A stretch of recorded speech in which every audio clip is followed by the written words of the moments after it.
Baik, Assalamualaikum warahmatullahi wabarakatuh. Perkenalkan, nama saya Aisyah Syarifah Salim dari kelas 1B 253033. Nah, materi yang saya sampaikan materi pertama yaitu pengantar konsep manufaktur.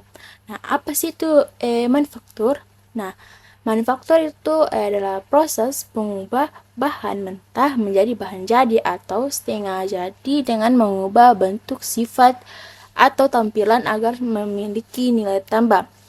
Nah, sini ada 3 sektor industri. Yang pertama itu primer. Nah, primer itu mengolah sumber daya alam langsung, contohnya itu pertanian dan pertambangan. Kedua, yang itu sekunder itu mengolah hasil primer menjadi bahan jadi.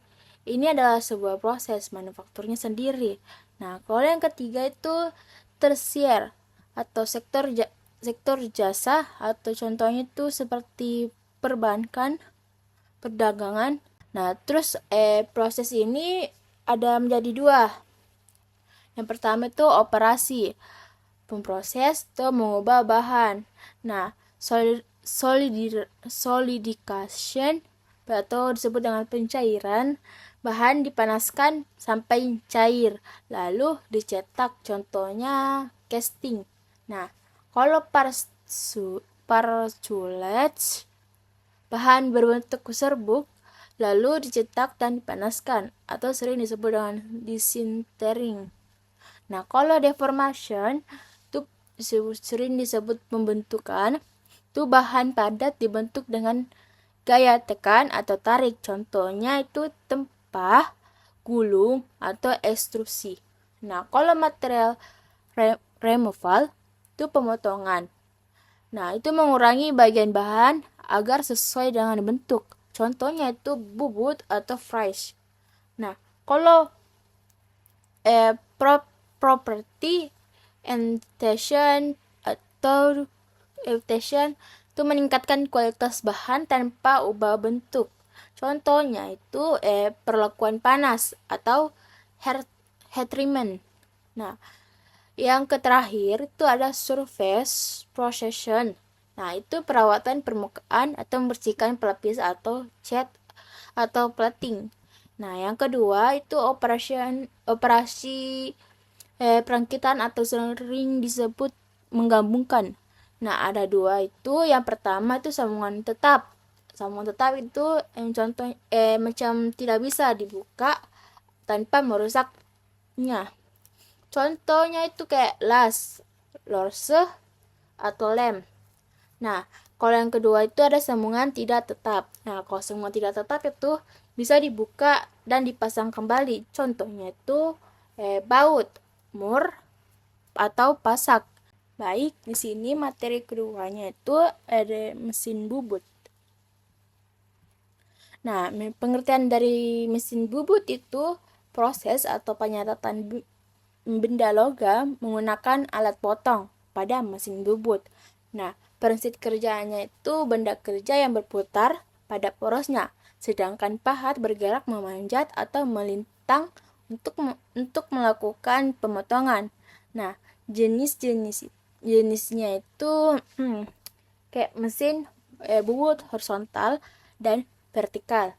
Nah, berdasarkan cara kerjanya itu mesin bubut konvensional dan otomatis atau disebut dengan NC atau CNC. Nah, ukurannya itu ditentukan berdasarkan diameter maksimal benda kerja yang dapat diproses atau swing, dan panjang maksimal benda kerjanya. Menyebutkan fungsi-fungsi yang bagian-bagian mesin bubut. Nah, yaitu bed atau dudukan besar. Itu yang menopang semua bagian mesin dan menjamin presisi pergerakan komponennya itu. Nah, yang kedua itu ada handstock atau kepala mesin. Nah, penggerak utama yang mengatur kecepatan putaran benda kerja yang dipegang oleh shock. Nah, yang ketiga itu ada gearbox controls. Nah, untuk memilih kecepatan putarannya. Nah, yang keempat itu driving clutch control lever. Nah, itu mengatur mulai atau berhentinya putaran. Nah, yang kelima itu ada for jack, for jaw jack itu digunakan untuk menjepit benda kerja dengan bentuk tidak beraturan atau membutuhkan presisi tinggi. Nah, terus ada yang ke 6, yaitu flexbox. Itu otak penggerak kanan alat. Nah, itu mengatur kecepatan dan arah pergerakan alat potong atau benda kerja selama proses permesinan. Nah, yang ketujuh itu ada carriage atau kereta alat. Nah, itu yang membawa alat pemotong dapat bergerak sepanjang bed. Nah, yang ke-8 itu ada carry traversing wheel. Nah, itu untuk menggerak secara manual. Nah, yang ke-9 itu ada feed eager lever untuk mengaktifkan gerakan secara otomatis. Nah, yang ke-10 itu ada scale curtain ejection lever, itu untuk mengaktifkan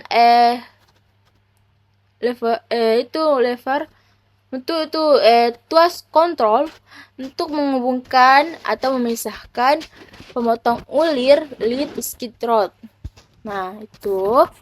Terus yang ke-11 itu ya, ke-11 ada cross slide and tool post. Nah, itu alat kalau cross slide itu pemotong alat bergerak secara melintang terhadap sumbu putaran benda kerja yang dikelola dengan arrow slide hand wheel. Nah, kalau tool post itu slide post itu digunakan untuk memasang dan mengatur posisi alat potong. Nah, kalau yang ke-12 itu tailstock assembly. Nah, itu peralatan ekor mesin itu untuk menopang ujung lain atau benda kerja panjang melalui dead gantry atau memasang alat seperti bor. Nah, yang ke-13 itu ram. Dapat disesuaikan dengan posisi dan dikencangkan dengan ram frame. Nah, kalau yang ke-14 itu ada lead rod. Nah, lead rod itu mengontrol jarak pergerakan selongsong untuk menghasilkan ulir dengan yang diinginkan dengan bubut.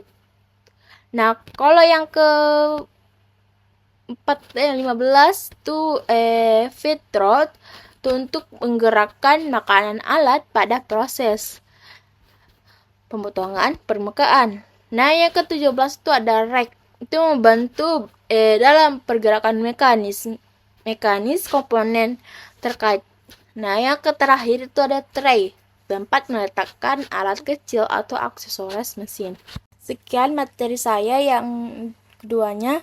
Mohon maaf bila ada salah, mohon dimaafkan. Apabila ada kendala, mohon dimaafkan juga.